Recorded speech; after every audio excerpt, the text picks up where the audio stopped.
à tous et à toutes, j'espère que vous allez bien. Donc je vous refais une petite vidéo par rapport à mes maladies pour vous redonner un petit peu de nouvelles. Donc puis un petit peu vous expliquer ce que j'ai pu passer en examen et puis voilà, vous redonner quelques nouvelles. Donc en ce moment c'est vraiment pas le top, j'ai vraiment mal partout et c'est vraiment pas facile. Donc mardi j'ai été faire donc une échographie parce que suite à mon deuxième voyage aux urgences au mois de juillet, ouais, juillet ou août, je sais plus, c'était avant que mon mari soit en vacances, le médecin là-bas m'a ausculté un petit peu de différentes manières par rapport à la maladie, puis bon pour essayer de, je pense aussi pour essayer de trouver, pour essayer de me soulager un petit peu. Et du coup, il m'a demandé si j'avais toujours chaud, donc je lui ai dit oui, que j'avais souvent des bouffées de chaleur, que j'avais des moments où que j'avais hyper chaud, que je buvais beaucoup et tout ça. Donc bon, il m'a palpé au niveau de la gorge et il a senti des grosseurs au niveau de la thyroïde. Donc il m'a demandé de demander à mon médecin qu'il me prescrive une ordonnance, soit pour faire une prise de sang ou une échographie. Donc quand j'ai été à mon médecin m'a prescrit donc une prise de sang et une échographie. La prise de sang à la limite de l'hypothyroïdie. Quand j'en ai parlé déjà à mon médecin, c'est ça que j'ai oublié de vous dire, c'est que quand j'en ai parlé à mon médecin, il m'a touché, il m'a dit oh non, pour lui il n'y avait rien, enfin bref, c'était bon.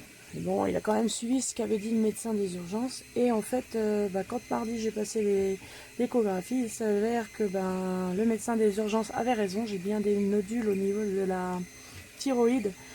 Donc je dois en avoir du côté droit et du côté gauche.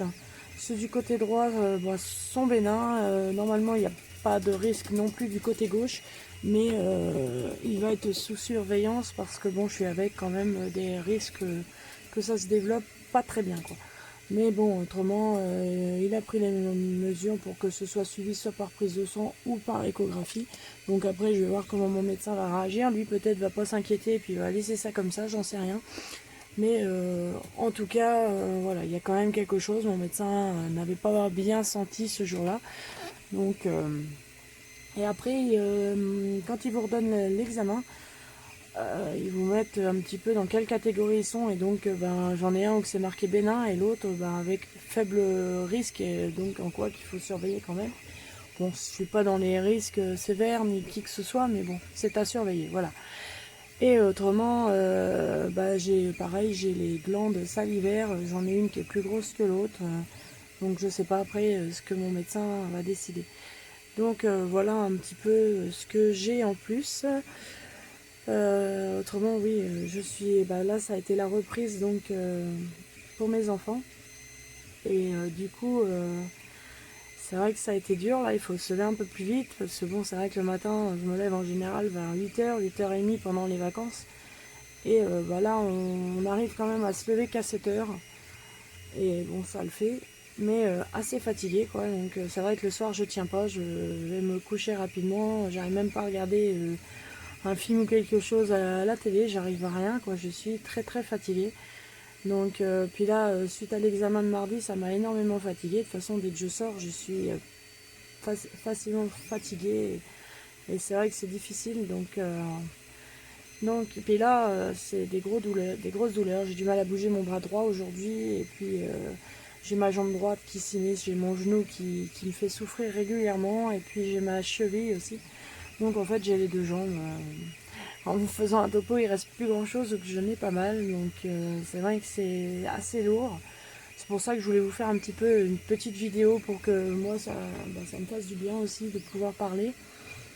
Et puis faire ressentir un petit peu ce que je vis. Je sais qu'il y en a, j'ai eu plusieurs messages suite à ma vidéo sur mes maladies, et c'est vrai qu'il y a beaucoup de personnes qui sont comme moi, qui souffrent, et c'est vrai que ça leur fait du bien aussi, mes vidéos. Ils me parlent aussi en privé, et voilà, je pense que ça fait du bien à tout le monde de pouvoir parler et tomber sur des personnes qui vous comprennent, qui savent ce que vous subissez chaque jour. Et c'est vrai que ça aide bien, enfin ça aide, ouais. Bon, j'espère que pour les autres personnes c'est pareil, mais c'est vrai que ça aide moralement surtout. Parce que bon, quand on souffre à longueur de temps, je vois mon mari me l'a dit, en ce moment je suis assez agressive, assez mauvaise humeur. C'est dès que je suis très fatiguée, que je souffre beaucoup, c'est vrai que je suis pas évidente pour eux à vivre. Donc c'est vrai que c'est assez dur en ce moment pour eux et pour moi. Donc voilà, ça fait du bien un petit peu de parler. Donc je sais pas, certains ont vu sur ma chaîne Facebook, donc j'ai lancé une cagnotte Litchi.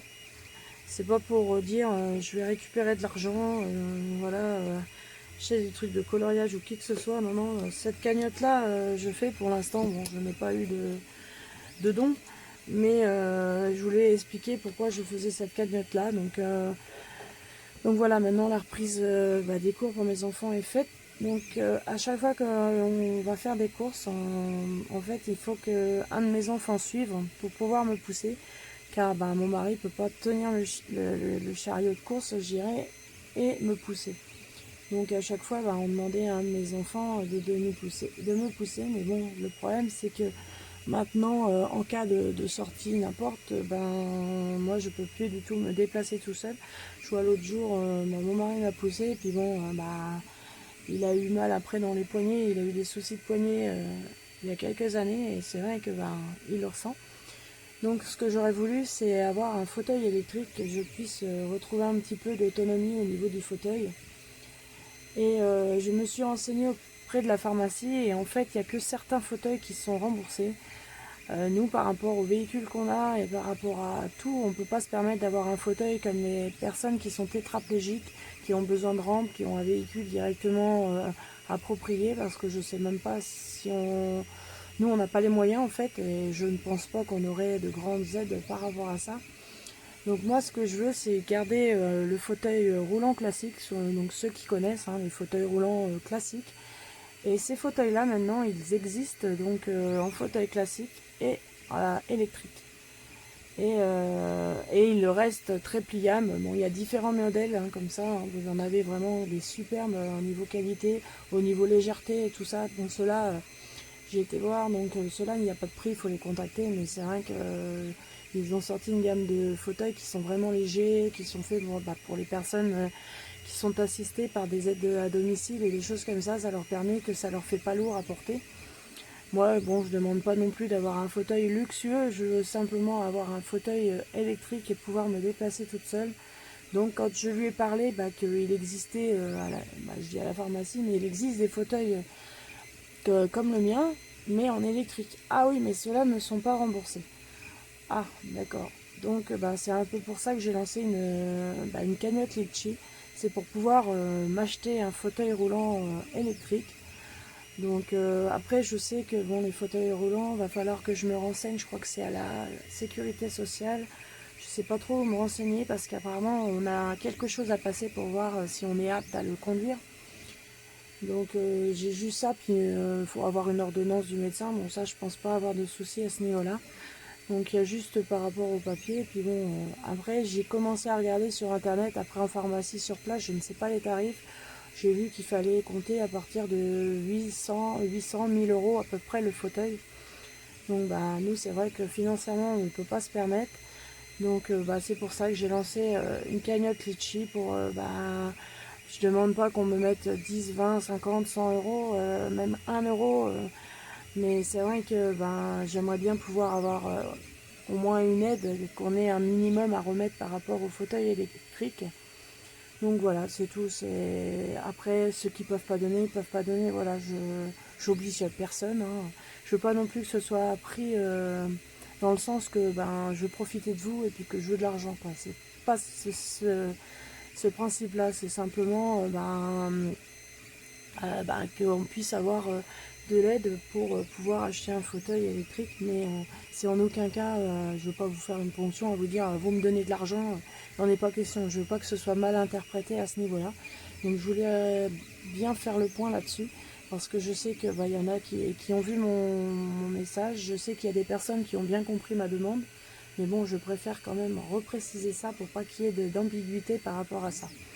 Donc voilà par rapport à tout ça. Donc j'ai rien de plus à vous dire. Voilà, j'ai rendez-vous au médecin le 13 septembre. Donc je vais voir lui qu'est-ce qu'il décide par rapport à ça. Autrement, à l'heure actuelle, j'ai toujours le même traitement qui me fait, je ne sais pas s'il me fait ou vraiment je souffrirai encore plus que je ne souffre. J'en sais rien, mais bon, c'est vrai que c'est assez difficile à vivre. La nuit, c'est des brûlures dans les pieds, dans les jambes. Et c'est vrai que c'est pas évident continuellement. Donc c'est vrai que là, aujourd'hui, je suis complètement HS. J'espère que ça ne s'entend pas trop à ma voix sur la vidéo, mais c'est vrai que je suis vraiment fatiguée et j'ai vraiment mal. Et c'est vrai que c'est difficile. Mais bon, c'est vrai que si vous avez envie de discuter avec moi par message, tout ça, il n'y a pas de souci, hein. J'ai déjà eu des personnes qui m'ont discuté, à qui ça a fait du bien. On reste en contact, on se contacte régulièrement quand les personnes ont besoin. Justement, à toutes ces personnes-là, je leur fais de gros bisous et je leur souhaite bon courage comme à moi, quoi. C'est vrai qu'ils vivent des moments pas évidents, que ce soit pour les mêmes maladies, pour d'autres maladies, voilà, et puis aussi à tout, je vois que maintenant on est arrivé à 341 abonnés, donc je remercie vraiment cette augmentation rapide quand même, parce que bon, j'étais à 200 abonnés il n'y a pas des listes, donc je suis super contente. J'espère bien pouvoir franchir les 1000 abonnés, là ça serait vraiment super. Donc déjà quand j'arriverai à 500 abonnés, ce sera le top. Donc comme je vous ai dit, je pense que je ferai un prochain concours aux 500 abonnés. Et puis vraiment je vous remercie à tous de soutenir ma chaîne, d'être présents sur la chaîne. C'est vrai que je fais pas beaucoup de vidéos tuto, je vais essayer d'en faire là maintenant. Je vais essayer de trouver un peu de temps là. Je pense faire après là une vidéo de point par point pour pouvoir montrer à certains. Je sais qu'il y a des personnes qui hésitent à le prendre, qui trouvent ça difficile. Donc c'était pour montrer un petit peu comment que ça se déroulait. Donc je pense que je vais faire une vidéo là-dessus. Puis bon, j'essaierai au fur et à mesure de vous faire quand même des vidéos tuto un petit peu. Mais là, c'est vrai que j'ai été énormément en retard dans mes binômes qui se finissaient pour le 31 août. J'ai encore 2 colos à faire. Je suis en retard et les prochains colos sont pour octobre. Donc là, je vais avoir un petit peu de temps. Mais je crois que là, je me suis inscrit sur quelques-uns. Mais je sais pas si c'est pour septembre ou octobre. Mais bon, maintenant j'évite de trop me surcharger. Là, j'étais à plus d'une trentaine de dessins, de colos, plus d'autres binômes dans d'autres groupes et tout. C'était un petit peu trop. Au moment que je l'ai fait, ça allait à peu près, mais au fur et à mesure, c'est vrai que ça s'est pas arrangé. Donc, je fatigue beaucoup plus et j'ai plus de mal. Donc, quand j'arrive à faire un colo par jour, en général, maintenant, je mets à peu près 2 jours pour faire un colo. 2 à 3 jours suivant la grandeur du colo. Donc c'est vrai que maintenant je préfère y aller mollo, faire les colos qui m'intéressent et puis faire à mon rythme, parce que là je peux plus suivre trop les rythmes des binômes, c'est un peu trop difficile pour moi. Donc voilà. Donc j'espère que cette petite vidéo vous aura plu quand même. Et puis voilà, je vous souhaite vraiment une bonne reprise dans le travail pour ceux qui travaillent. Et puis les personnes comme moi, je leur souhaite vraiment bon courage, hein, bonne continuation. Et puis surtout tenez bon. Et puis si vraiment vous avez besoin de parler, je suis là, il n'y a pas de problème. Et puis voilà, je vais vous dire à bientôt dans une prochaine vidéo. Puis je vais vous faire tout plein de bisous. Et puis encore merci pour les abonnés. Et surtout, si vous n'êtes pas abonné, n'hésitez pas à vous abonner, à liker la vidéo si ça vous a plu. Et puis voilà, je vous fais tout plein de bisous. Je vous dis à bientôt. Ciao!